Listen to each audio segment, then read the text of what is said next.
Hello, and welcome to the State of the Books, the monthly show where we, the correspondence team at the Cup of Chamomile household, discuss the ongoing expedition into the Mountain of Unread Books, though we may also touch up on other things from time to time. So join us, the correspondence team, as we discuss the State of the Books. Or rather, join me. Because I am in fact the only member of the correspondence team. Plot twist!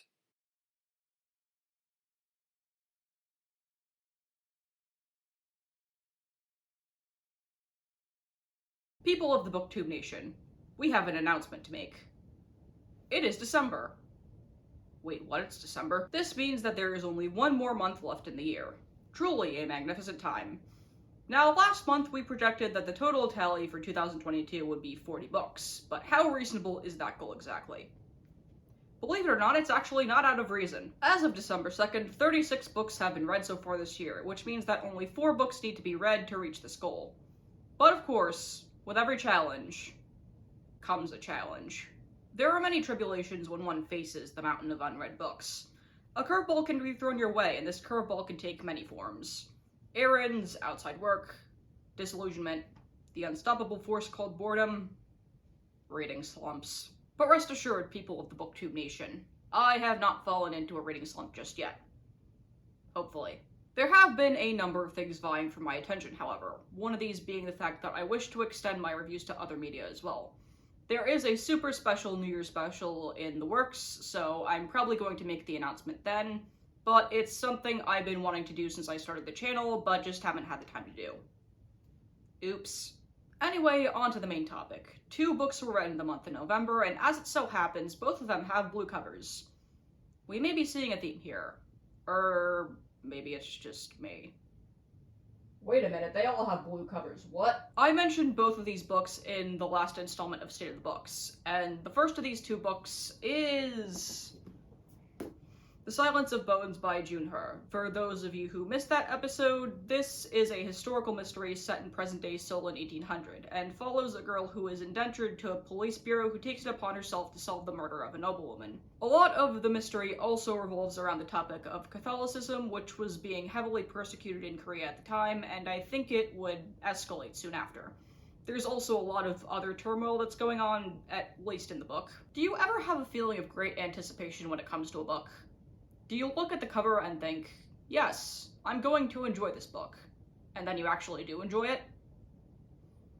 Oh, the satisfaction! I have gone into several of my more anticipated books and ended up somewhat disappointed, but I am pleased to say this was not the case with The Silence of Bones. There's a tense atmosphere and a compelling plot from beginning to end, and there's a whole web of hidden secrets and probably conspiracies and interesting motivations that just pull you in. Of course, no spoilers, but once again, the main villain is someone I least expected, and someone I was hoping would not be the villain. Just goes to show you, you really cannot trust anyone in a murder mystery. So, is this book a 5 out of 5? Yes, actually. This is also a book that is most likely going to be in my top 10. You may also like it if historical mysteries with shady stuff under the surface happens to be up your alley, though there are a couple things including violence and religious persecution in this, so if that's not your cup of tea, keep that in mind. The other book I finished in November was the first volume of Apple Black. This is a fantasy action manga, I'm pretty sure. Yeah, let's go with that genre. As I was saying, the story follows the main character Sano, who has been recently accepted into a guild for young sorcerers. Now, I'm sure this is an exciting prospect for anyone, but it's one thing being accepted to a sorcerer's guild. It's another thing when you're prophesied to save the world. No pressure at all. I got a lot of good impressions from this first volume, and that was also the case in last month's State of the Books when I was only about 2 chapters in. The world building itself is very interesting. I definitely saw a few influences from other media in this, which isn't in itself a bad thing.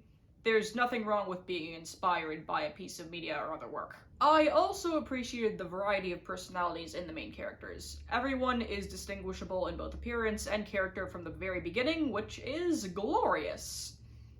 Now, why did this book take me a month to read almost? Well, okay, it's probably because I was busy with other things, but I still very much enjoyed this, and I'm gonna give it a 4.5 out of 5. Now let's move on to the designated highlight of the month. Thanksgiving leftovers. To be honest, I prefer to call this holiday Foodsgiving, considering I mostly celebrate it for the food, but let's not get sidetracked here. With every Foodsgiving comes a mountain of leftovers, and this forced the expedition team to camp out for a few days in a comfortably sized cave.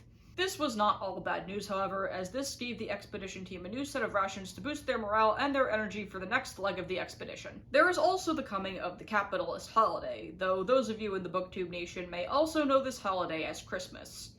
This also means we are approaching the height of the holiday season, and we at the Cup of Chamomile household suspect that there will be a lot of holiday shopping involved. But is it really shopping if there aren't any books involved?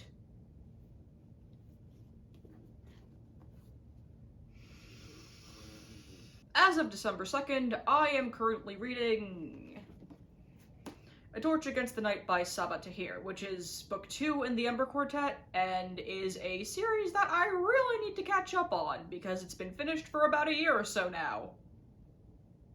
Help me! In the Martial Empire, those who do not vow their existences to the Emperor risk the destruction of everything and everyone they hold dear. The main character, Laya, lives with her older brother and her grandparents, and everything goes relatively well for them until her brother is arrested for treason. Laya encounters a group of rebels who promise to free her brother, but as payment, she has to spy for them from within the confines of an esteemed military academy. I read the first book, An Ember in the Ashes, in 2019, and my brain would not let me read book 2 until now. If that sounds like a problem, it's because it is. I really like the first book, and so far I'm enjoying the second book as well. There was a bit of whiplash for me in the beginning, but that's probably because, again, there was a large gap of time between me reading book 1 and me reading book 2. I'll talk more about this book once I finished it, and I'll probably cover it in next month's State of the Books, so yeah. In conclusion, the State of the Books has been somewhat uneventful.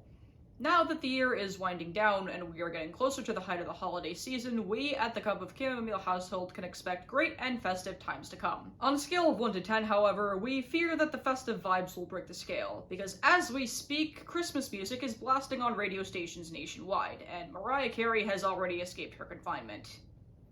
It's only a matter of hours before we hear All I Want for Christmas Is You on the radio nonstop. If that. Anyway, the State of the Books for the month of November gets an 8 out of 10. If you made it to the end of this video and you want more book talks and shenanigans from me, make sure to like, share, and subscribe. As with each installment of State of the Books, leave a book emoji in the comments if you made it this far, and be sure to spread the joy of good books. Thanks for watching!